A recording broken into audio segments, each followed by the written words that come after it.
Después registra casos de difteria na syudad ina otras partes del país, el Departamento de Salud ya habla que hindi pa segunta sale alarmao el departamento.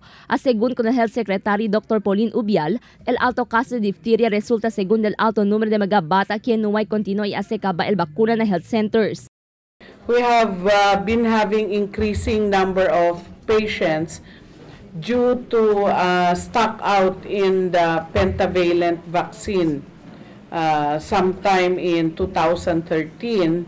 So therefore the immunization rates for the entire country has really gone down for the past 2 years. So less than 17 na lang yata yung ating coverage.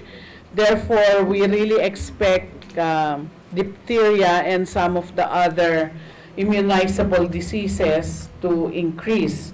Adverti al Oficina de Salud con mga mayores para limaman bakuna kundi la mga anak, siendo este la ayuda para proteger kundi ila anak na mga enfermedad como el diphtheria.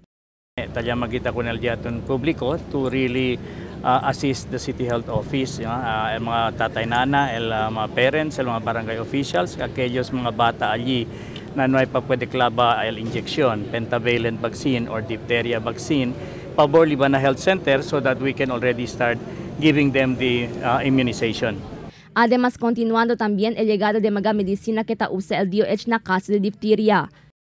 For Zamboanga, we have delivered through courier 30 vials of the diphtheria toxoid so that we can address any further cases of diphtheria in the city. But we're also providing prophylaxis accordingly to 60 direct contacts of the patient and also to possible household contacts of the patient.